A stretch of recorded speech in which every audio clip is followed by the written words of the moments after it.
Some of you may know Kathy O'Connell already. She's worked with CP State in the past, and she's worked with some of our affiliates across the state. But for those who are just meeting Kathy today for the first time, Kathy O'Connell is the owner of Radiant Abilities. Her work specializes in relationships and dating for people with IDD. This webinar today will focus on how you as providers can support individuals with IDD in dating and relationships. But her work does also focus on supporting individuals themselves. And I'm sure she'll talk a little bit about how you can get more information on that work towards the end of her presentation.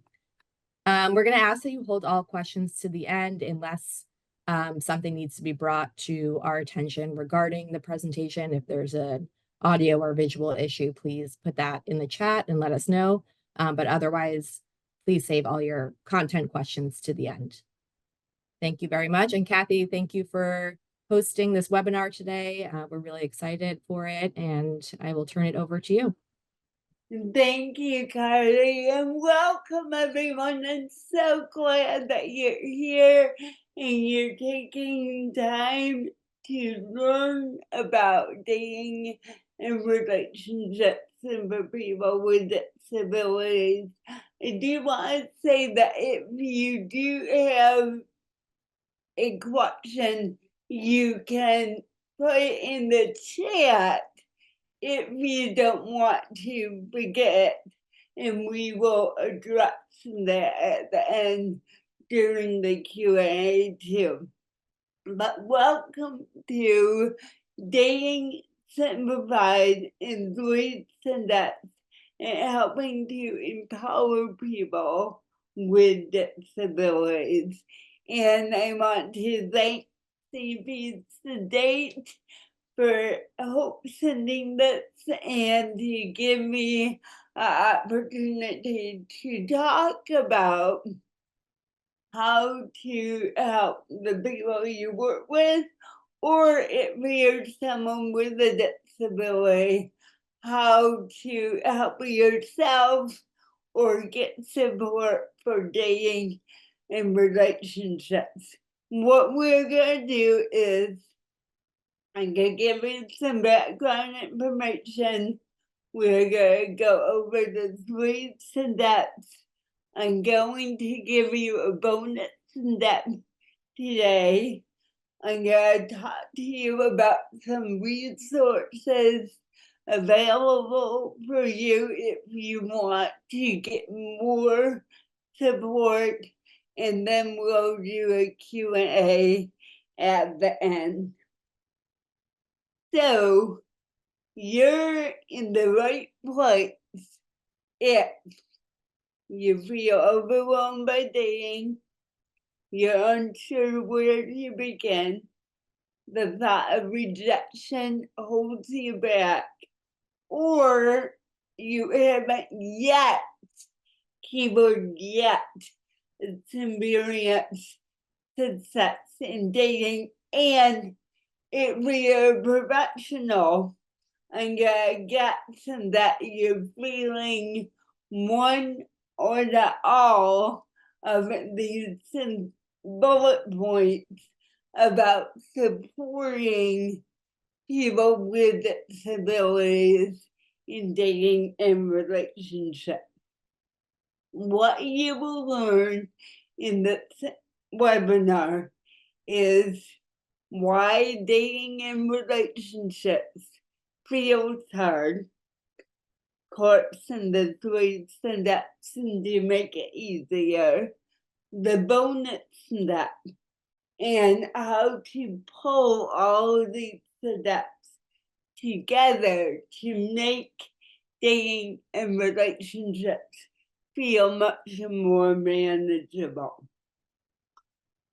We didn't talk about it in the beginning, but I think someone at CP today is gonna link up the workbook that I provided to go along with the webinar. So the way I do all my presentations is I take what I teach and I put it into a document for you, the participant, to take what you have learned and apply it to your life. Because what's the point of devoting an hour of your time if you can't apply it to your life? So the workbook, and if you can't get it, don't worry, we will send it out after the webinar. It's to help you apply the steps I'm gonna teach you. And I want you to keep in mind the whole goal of the next hour is to help you, whether you're a professional or a person with a disability, or maybe even a family member, feel like dating is more possible and can be more successful for you or whoever you support, because it is indeed totally possible. But for those of you who don't know who I am, you may want a little background to understand why I'm so passionate about this topic. And mainly for two reasons. One, 25 years ago, I began my career as a mental health and counselor. For many, many years, I worked just exclusively with people of all kinds of disabilities. And what I heard the most from nearly everyone who came to me for counseling is, I really would like to find a companion, fall in love, maybe get married, and they would solve that. But I feel my disability isn't too much of a barrier. Over to the number two reason why I'm so passionate.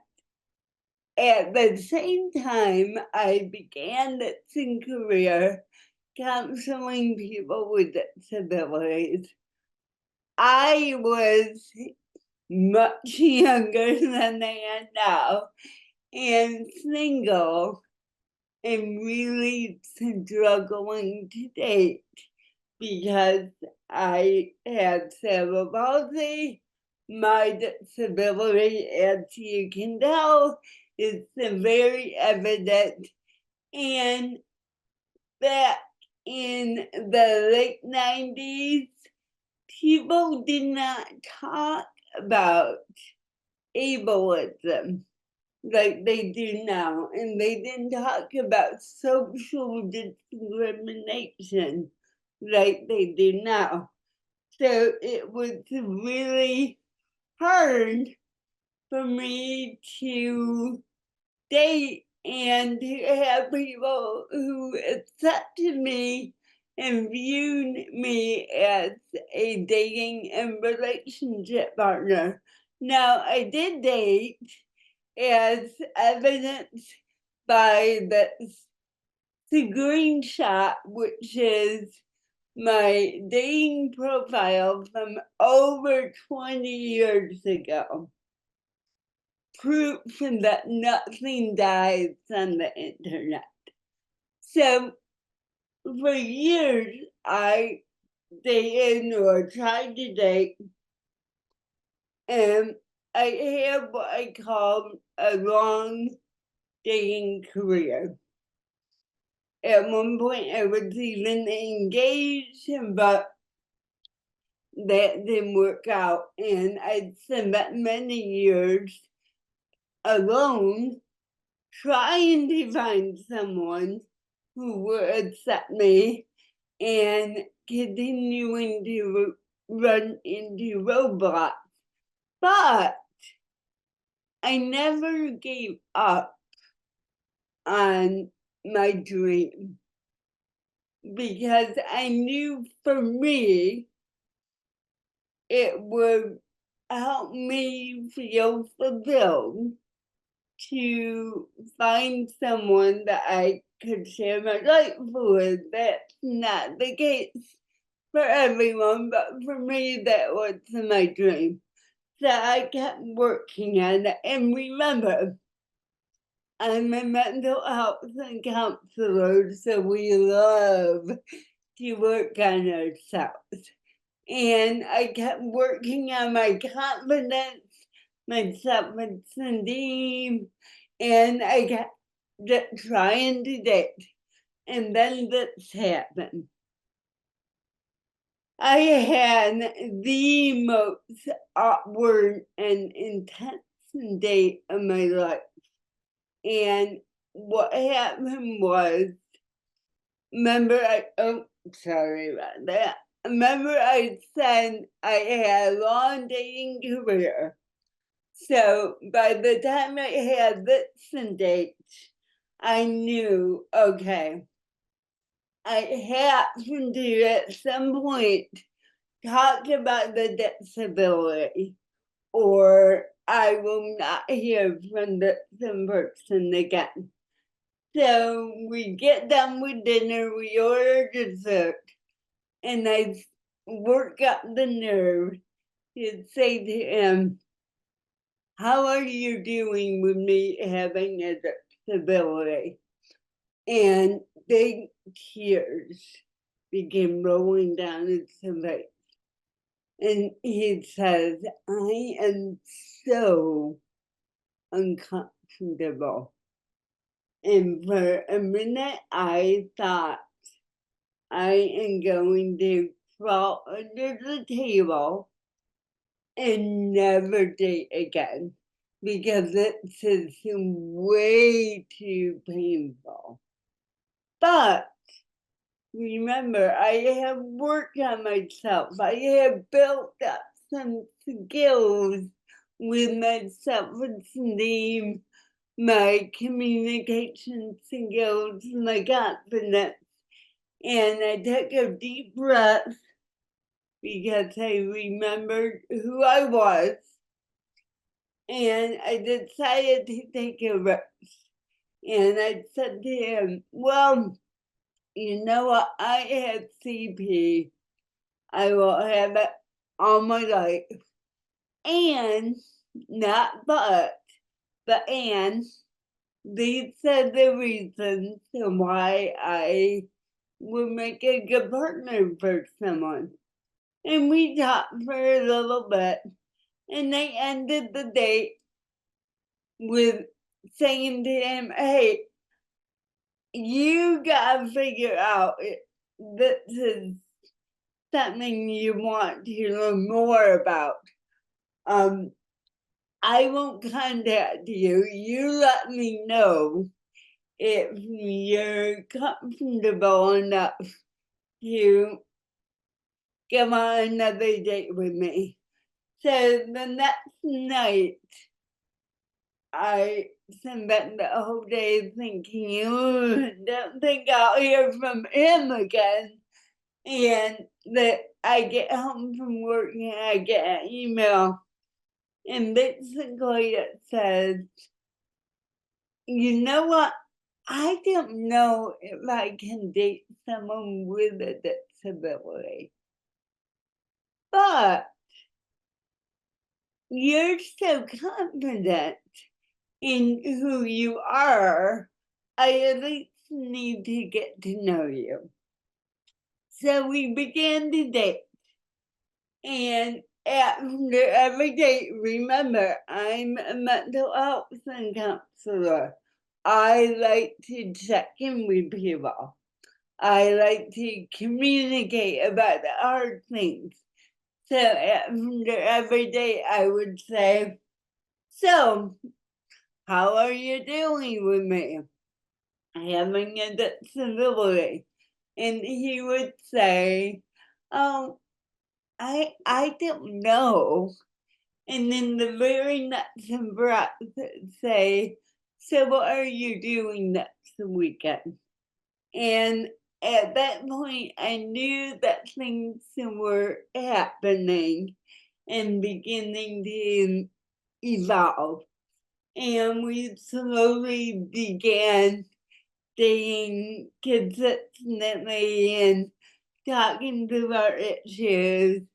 And long story short, 2 years later, we got married, and we've been happily married for 15 years now. And that my personal experience of dating and working through what I call ableism or social discrimination about having a disability and being seen as a dating partner. That not only changed my life, but I felt like it gave me insight about how I can help other people with disabilities with this issue of dating and relationships. Because I feel that if I can figure it out for myself, I can surely help you with what we call at my company your dating journey, because it is a journey. So since my personal evolution with dating, my I have spent more and more time in working in the area of dating and relationships. So I have spent years now providing staff and trainings on dating and relationships and how to support them in people with disabilities. I created an online course. I speak at conferences, and I have online material which I'll be happy to share later on in the webinar. My company is committed to helping people both with and without disabilities, because we're an inclusive company, to make dating and developing healthy relationships easier. And the way we do this is through building the social and emotional skills of self-esteem, self-worth, and confidence that is needed for dating and relationships. Now, I want to say there are some great resources, and actually a lot of them now, on sexuality and disability. Really great resources. But I have always felt, well, how are we going to help people have fulfilling sexuality if they can't meet people in dates? And I kind of wanted to look at the egg issue of that, putting what comes first in the hen or the egg, and look at, well, let's back up and look at how we can support people to date and have healthy relationships. Because we believe that it's so important to develop the interpersonal skills that if you ever dated, you know are needed to be successful and to teach people with disabilities and to support people in the interpersonal skills, the communication, and the problem solving skills so that they can have some control and agency over their most intimate relationships, which is such a quality of life issue. I know we talk a lot in the disability field about quality of life, but I often feel like intimate relationships doesn't fit into that quality of life pie for many people, when in reality it would enhance the quality of life for people so much. So I always talk about this. I know the issue of dating and relationships and can be uncomfortable if you're a professional, if you're a family member, if you're a person with a disability, because there are safety concerns. There's not a lot of resources out there. It may be a very unfamiliar topic, and that's all okay because it's a journey. There's no right or wrong to it. Ultimately, you got to do what is right for you. And before I get to the syntax, I want to say the foundation of my work, again, remember it's about social emotional work.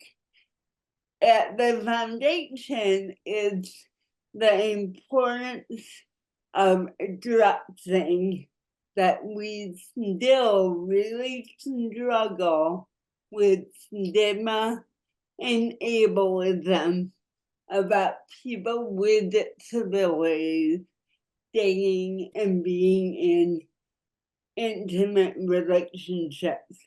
And that ableism and that stigma produces barriers that lead to limited education and resources to support people with dating and healthy relationships.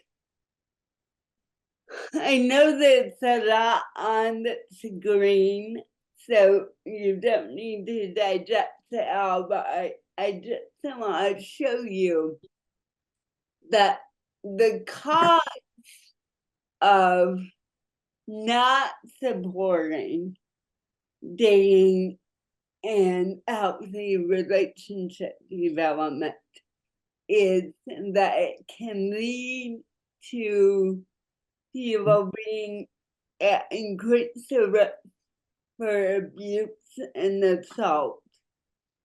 It can also lead to getting into unhealthy relationships and certainly lead to safety issues.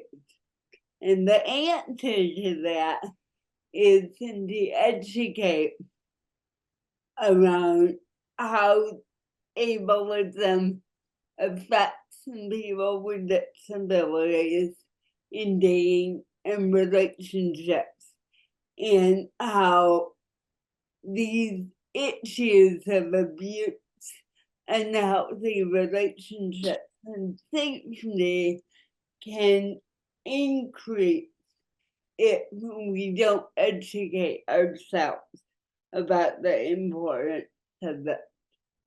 And the main goal is to support people with disabilities in dating and relationships, and by helping them to develop and grow skills.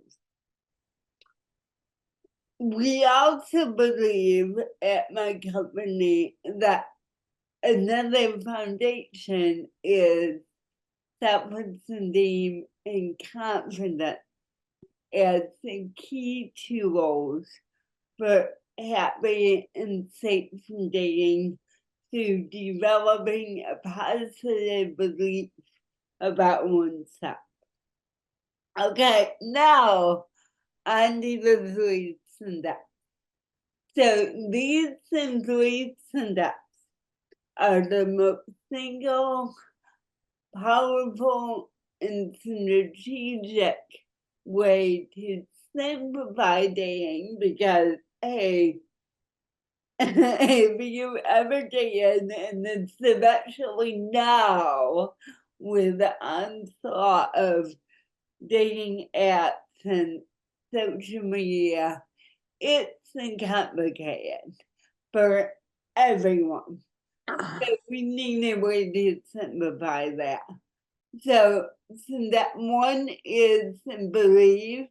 Step two is plan. Step three is take action. As I go over each of the steps, what I'm gonna do is offer you a description of the step and a strategy that you can use.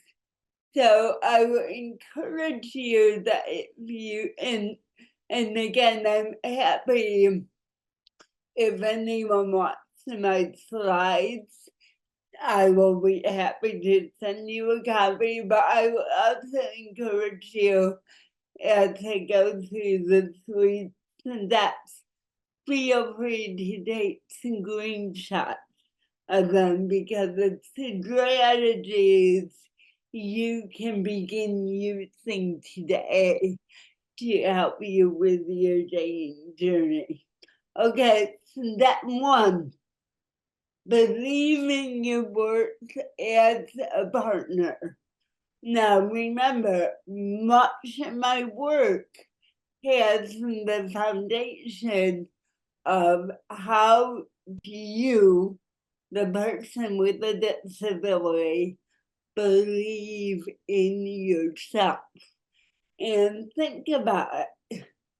A person who doesn't believe they can date or doesn't believe it's impossible for them probably will not date because they are their biggest barrier. So, how do we foster that belief that one can be a partner and has the value to offer to a relationship? We begin by increasing self-esteem, helping them to see the inherent value within themselves. And I teach people to see disability or vulnerability as an asset.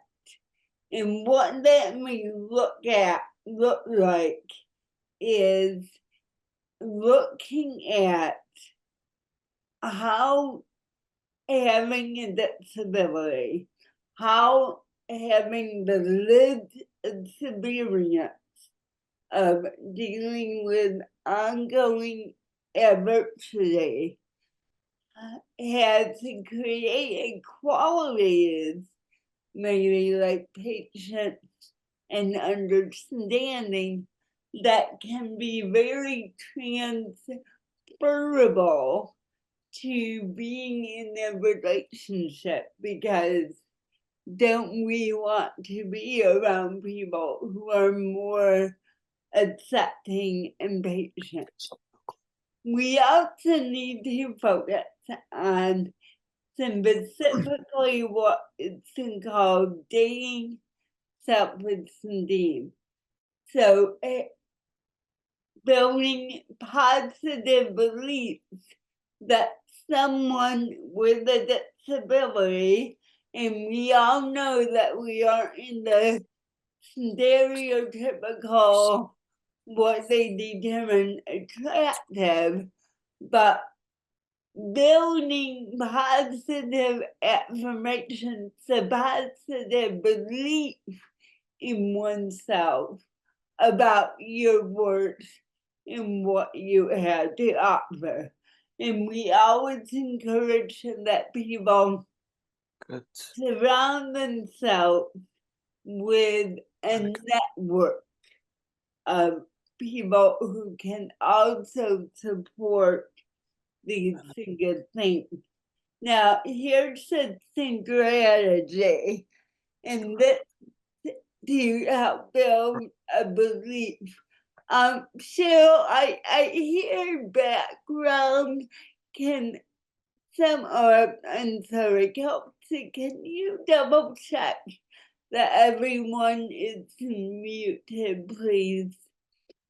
So I teach a strategy for building your belief in yourself called the power to attract. And what it entails is to identify 3 to 5 unique qualities about yourself that you know people are attracted to. And I'm not talking about just physical attraction. I'm talking about being attracted to the person you are. And then we work on focusing on just these 3 to 5 unique qualities about you and developing positive messages about those qualities. And an example could be people are drawn to my warm personality. Now, the key to this is, and that's why I have the picture of the light switch, is we really need to teach people that this is something within themselves that they have control over and that they can turn on and off. So basically, it's like you can believe you are attractive to people, you have something to give, or you can believe you have nothing to give. We need to teach people how that it's all within their control. Step 2, and that says I have seen a lot of people go right over this step and continue to have struggles with dating and relationships. Have a plan or intention. Now, what I mean by that is, and I'll be the person to admit, I am a total dating and relationship geek.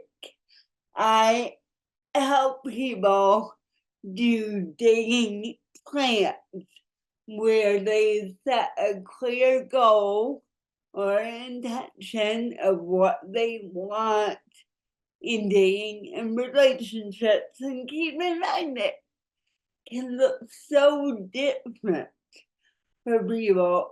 Someone may consider dating to be able to have lunch with the person and hold their hand in group. And that's okay, but we gotta figure out what people have as an idea of dating and relationships and how they want to go about making that happen, how they want to meet people, what activities do they want to engage in, because we all know that you're not gonna get a partner or a date by staying home. Now, many of you may say, yeah, but you can go online, which you can, but I'm saying you have to do something, whether online or offline, to facilitate what you want to get from dating in relationships. But it's also important to stay true to yourself, to figure out what feels right for you, to listen to your gut. And I think that in terms of professionals working with people with disabilities, we need to teach people more how to listen to their gut and what feels right, what feels wrong, avoiding pressure to conform to others. So a strategy for this, and this is something you may want to take a screenshot of because it offers some good questions for you to begin to develop a plan for yourself of, well, how do I want to meet people? Online, in person, a combination of both. I do always tell people if you go online, just do 1 to 3 online sites at a time. We don't join like 5, 10 dating apps because it just becomes too confusing. And where are places that you already go? Are there people there you could get to know in a different way? Are there new places you can go in person? What are the qualities that you're looking for in a partner? Usually, when we date, we're so focused on getting a partner that we're not thinking about, well, what are the qualities that will make a right partner?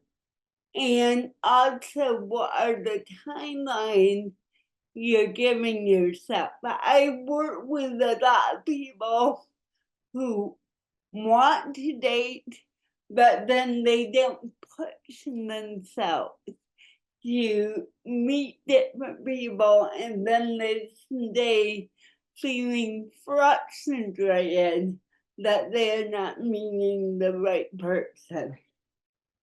On this step 3, and I just kind of alluded to it, take consistent action.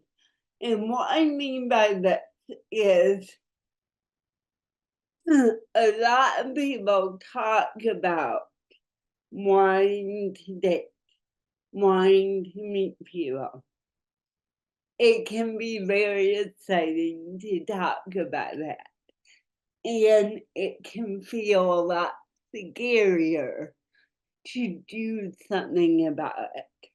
But unless you do something, unless you figure out a way to put yourself out there, to try different ways of connecting with various people, then you're just gonna be caught in that loop of wanting to date, wanting to have a good relationship, but not knowing how to get there. So here are some practical tips. schedule regular time to follow through on your dating plan from that too. Attend regular social activities, follow up on potential connections. If you went to a picnic and you met Sue and got her phone number, email, then follow up with Sue and be open to new experiences and new people. And they want to say that this thing can sometimes take work, and we really have to support people in figuring out how to be open and how to try new things. So a reflection of this that I teach in people, and in general, I think this is a helpful strategy to teach people with disabilities, even if they're not dating, is self-reflection and what I call checking in with yourself. So to go and try something, say I'm gonna go to the meet and greet that is hosted by this agency. Well, then you go, but then you think, okay, what did I do well? What did I not do well? What worked? What can I change? And oftentimes then we need the support of other people to talk about that. And they always encourage people, especially if you feel like nothing is working, I'm not meeting the right people. In fact, I'm not meeting anyone. What is something different you can do? You know, we spend too much time doing the same thing that doesn't work. We gotta do something different. Now I wanna give you that bonus step.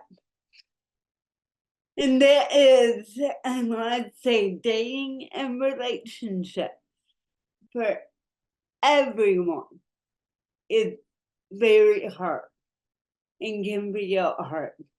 It is so important that you get support to help you keep going and get the relationships you want.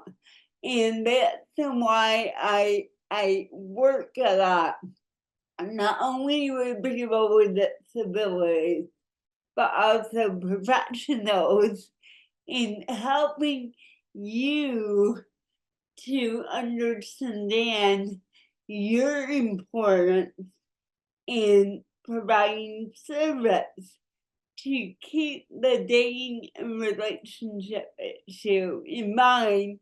And again, that's kind of new territory. It's especially the dating part, and be willing to figure out together how to support someone with successful dating and relationships. And how that looks is family, friends, support groups, providing emotional support, practical advice, possibly more professional support like coaching or therapy for people. I always recommend therapy, counseling, especially if someone is really struggling with their self-esteem and seeing their own value that they offer. The strategy for that is to develop your own network, support network. for dating and relationships. So you select 1 to 5 people in your life, can be family, friends, and professionals who you can rely on for support and guidance in dating and relationships, and really work on opening up to them about your dreams, your desires, the barriers you see, the challenges, and to lean on them for support and to not go it alone. So just a quick recap. Step 1 was believing in your work. Step 2 is having a plan for dating and how to go about it. 3 is taking consistent action. And 4 is getting support and not going it alone. Now, whether you're a person with a disability, a professional, a family member, hopefully you have learned something in the last 45 minutes about how to begin approaching the complex issue of dating and relationships. But you may still be saying, how it still feels overwhelming. And that's where I wanted to talk to you about the resources provided by Radiant Abilities. So we have 2 programs, one for people with disabilities, actually it's for people with and without disabilities. And we have another program for professionals and families that provide coaching and support for you on your dating journey. And the one for individuals we call Dating Made Easier, because we want to make things easier for you in your dating journey. And the primary goals of what we're working with you on is to increase your dating self-esteem, to grow your confidence, and to learn skills to keep relationships. And because we don't want you to just date, we want you to help you find your person. That's what you're looking for, and finding meaningful connections. I'm going to give you a quick overview because I know this is a new concept we're offering. It's all online because we work with people throughout New York City and actually the country. So it's all virtual. We provide every month a workshop to teach a dating skill to help you work through challenges and barriers relating to trying to date. We also provide in another week a monthly brainstorming section for people who come and talk about, well, I don't know what to do. I met this person and we seem to connect well, but now I don't know what to do, so I need help. We provide the ongoing support, guidance, and coaching to people in our brainstorming sessions. We also give people every month a new resource, a new guide to help with skills like how do you communicate on a date? How do you solve problems? How do you initiate when conversation when you're just meeting people? And the most common question with dating, how do you meet people? So we provide information and resources about that. And lastly, we provide a networking meeting every month so people within the membership have a chance to talk and share experiences with each other. And I am offering that if you do sign up for Dating Made Easier in the next few days, and you'll get information about it after the webinar. I'm offering to get on one-to-one with you and figure out the best course to help you to use the resources inside Dating Made Easier based on your unique situation and circumstances. So these are QR codes if you want to learn more about Dating Made Easier. It is just $29 a month. And if you receive self-directed funds, that $29 can be reimbursed every month from the date. And I'd be happy to help you set that up.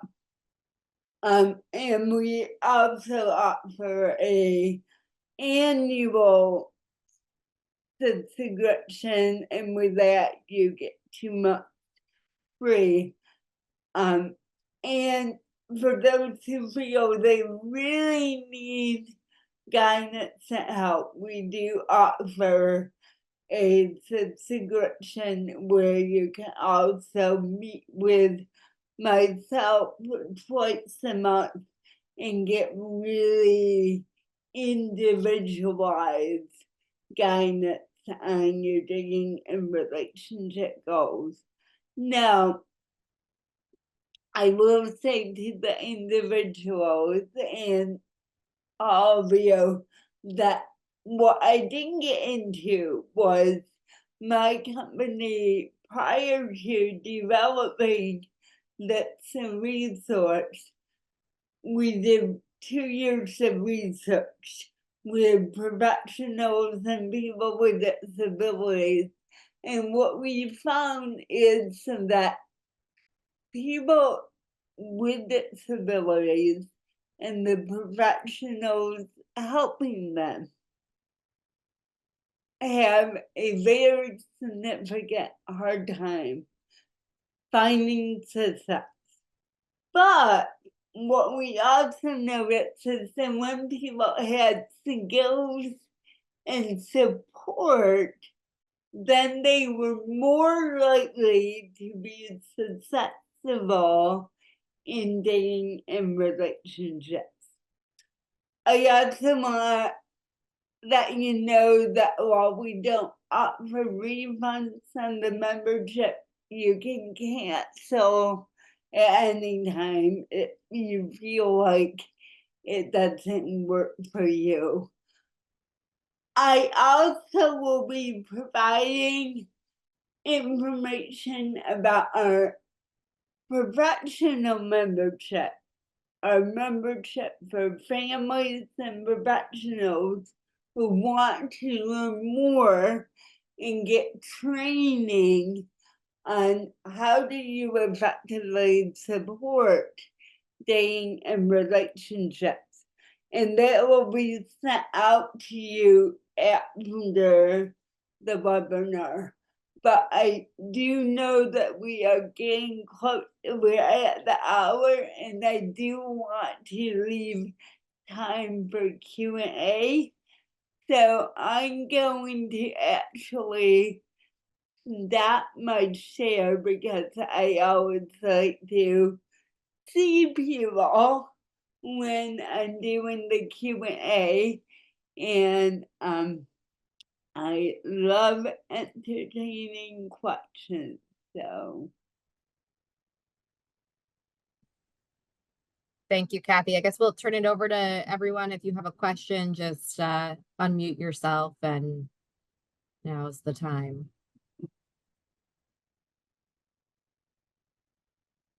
Hi, my name is Mia. I'm from Rochester. I wanted to thank you, first of all, for providing this resource and also for the service you offer in general. I'm an FI within self-direction, but I'm also in a relationship with a man who has Duchenne muscular dystrophy. So dating for him was nearly impossible, both due to his medical needs and shortened lifespan and just kind of the complications that come with that. So being in a relationship with him and now planning a wedding and just kind of hearing about the hardships he went through earlier in his dating journey, I wish this resource had been available 10 or 15 years ago, when men his age were first hitting college and not really sure how to navigate it. And it's definitely something I'll be sharing not only within my professional network, but also my personal network as well. So I just wanted to thank you. oh, thank you, Mia, and congratulations on your wedding. And I would love to talk to your fiance sometime because I'm always looking to interview other people who have gone through the personal experience so that we can offer their inspiration to other people and let them know it's totally possible to work through these same challenges and find meaningful connections. Yes, absolutely. I'll send the message. I think I can send it to a host with my contact information. Okay, great. That'd be wonderful. Thank you.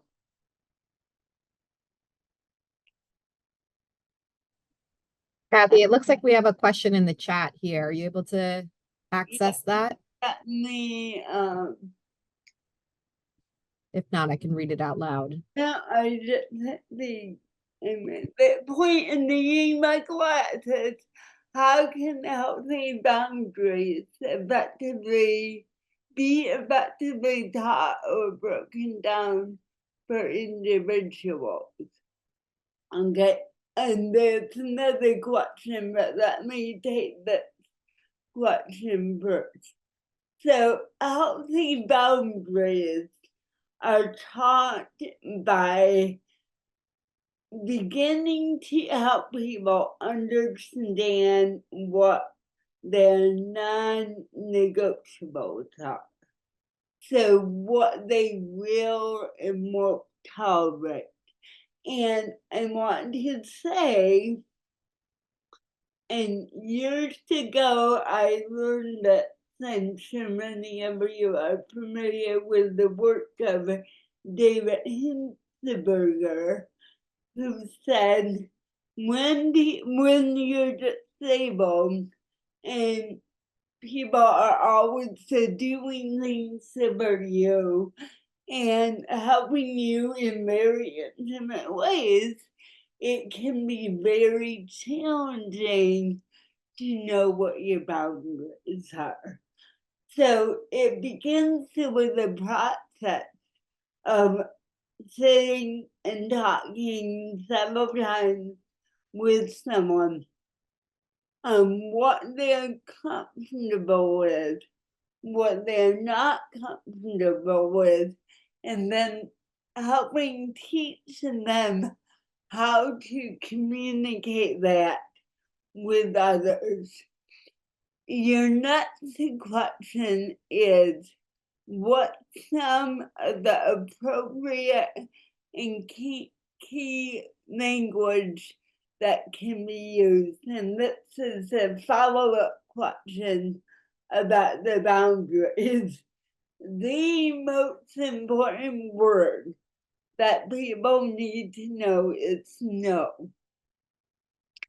I don't think we teach enough to people with disabilities. I don't think we empower them enough to say no, and that no is a complete sentence. They can say no, they don't need to justify it.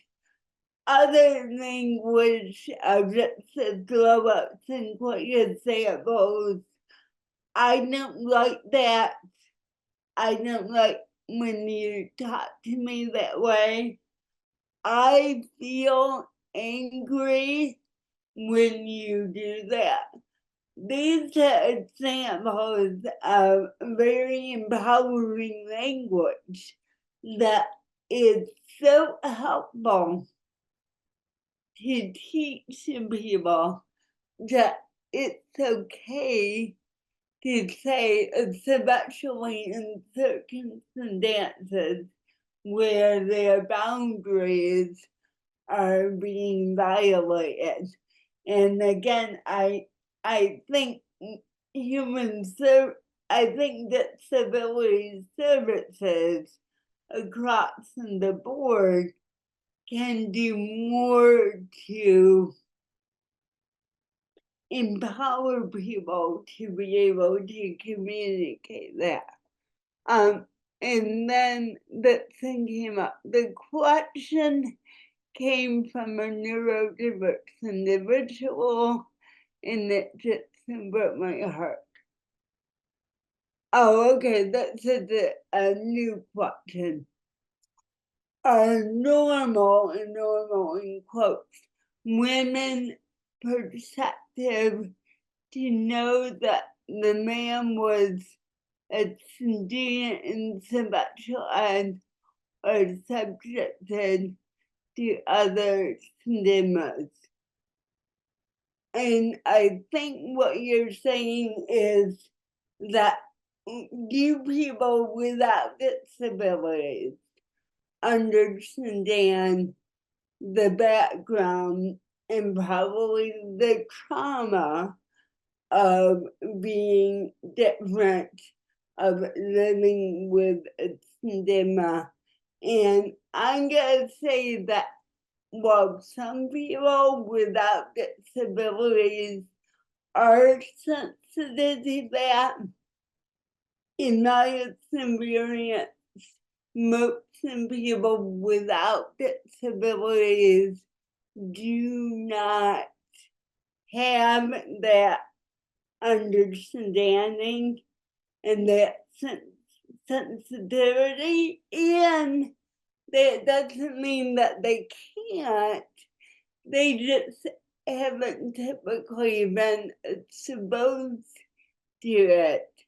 And part of what I offer for the people I work with is working on the hurt and the hard feelings that have come from dealing with stigmas, especially in social arenas like dating and relationships, and being able to take that history and feel more empowered about yourself as a person with a significant difference.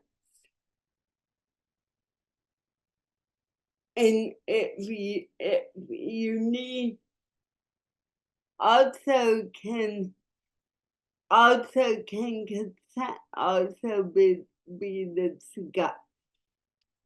Yes, consent can also always be discussed and should be discussed. And giving you a follow-up question.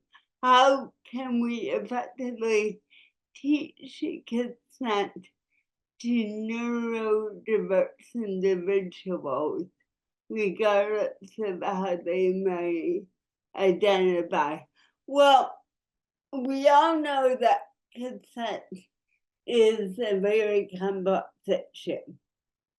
So the way to begin to teach it is in both, from my point of view, is both from the point of view of someone who needs to learn consent, because I'm a believer that if you have been determined to not have consent, then it's, and you want to be able to consent, that you have to figure out with your support system, okay, what do I need to learn in order to get consent?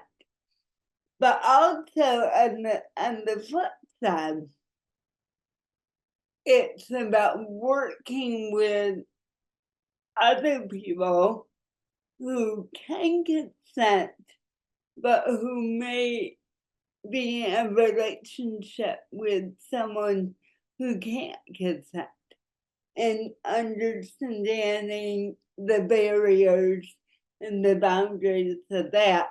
And also, to the third part of my answer, that's for consent in general, we need to teach it as an ongoing issue, and that consent is present in every single relationship you have.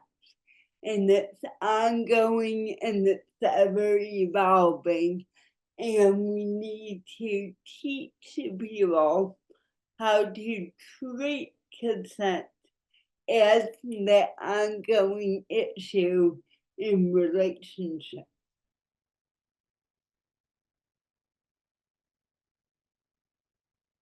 Any other questions? And oh, Jennifer has a raised hand. Hello, how are you? I want to say Hi. thank you.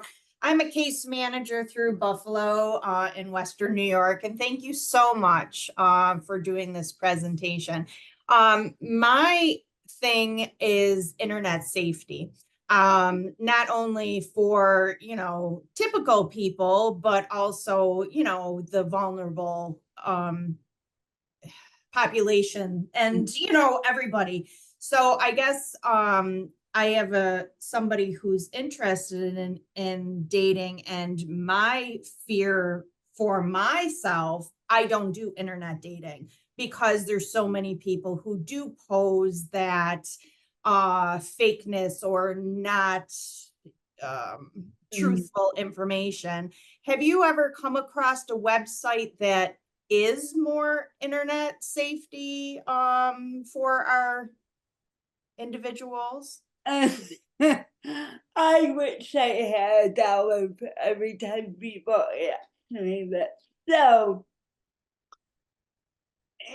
internet safety is a very complex issue for people, and there are so many dating apps and websites out there today. I encourage some people, and when they need a support person to help them with it, great. But to really look at the safety policies of the dating app and website, because if they have any integrity, they will have some kind of data policy that you can read up on. It's hard for me to recommend particular dating apps and sites. I will say, although they are still very new, I don't know if you have heard of dateability. So date and ability, all one word. They began by two sisters, and one of them has a disability. And she actually began it because of all the trouble she had on dating sites. I do know that they have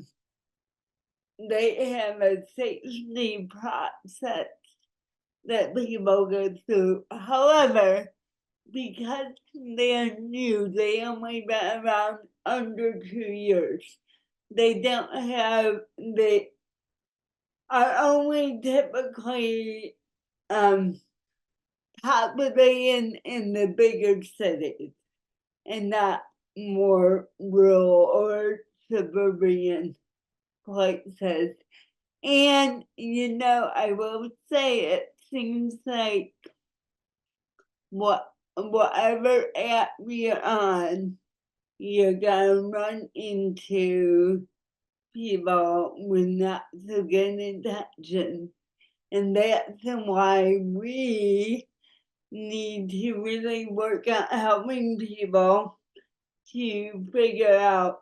And I call them when I work with people, they're dating policies. So what they will and will not put up with. Also, I encourage people to think before they get online, okay, how am I gonna make myself safe from someone? So of course the obvious, like, don't give out your credit card and your home address, all that, but also encouraging people, okay, we're gonna communicate on the app, say for 4 weeks, so that I can get to know you. And then I might have a phone call or a video call with you so that I can see you're a real person before I even ever consider trying to meet up with you in person. And then when I do meet up with you in person, who am I gonna tell? Am I gonna have someone in the surrounding area and really working through all those little decisions that keep us safe?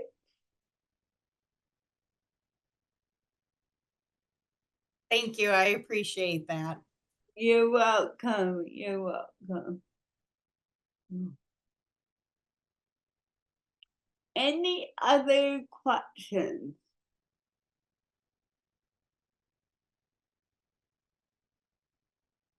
Okay.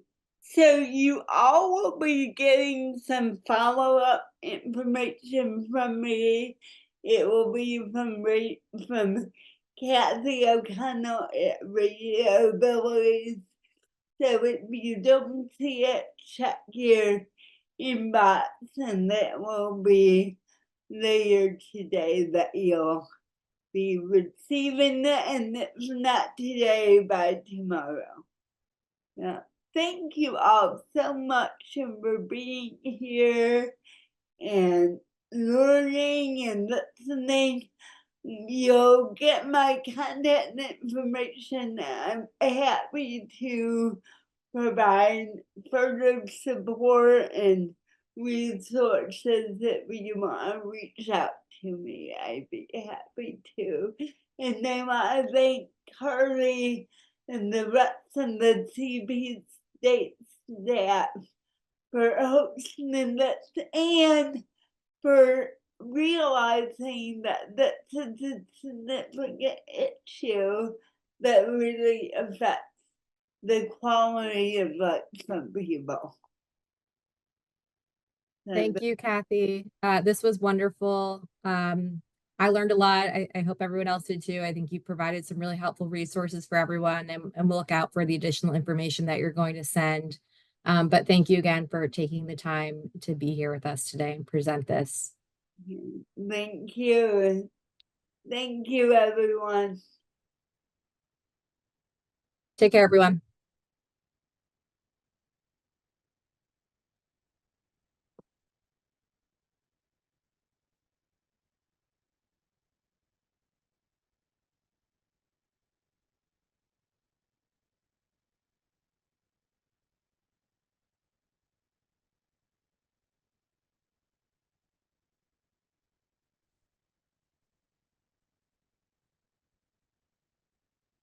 Okay, I'm going to sign off, Kathy. Thank you again. And feel free to reach out with us, reach out to us if you want to chat about anything or kind of debrief after the fact.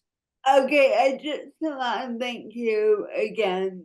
It was wonderful, and I really appreciate all the support from Bill and Kelsey leading up to the webinar.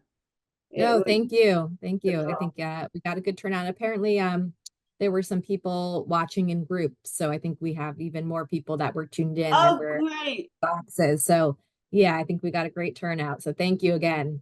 Wonderful. I will follow up directly with Bill about the follow up. Okay, great. Okay. All Thank right. Talk to you you. soon. Bye-bye. Take care.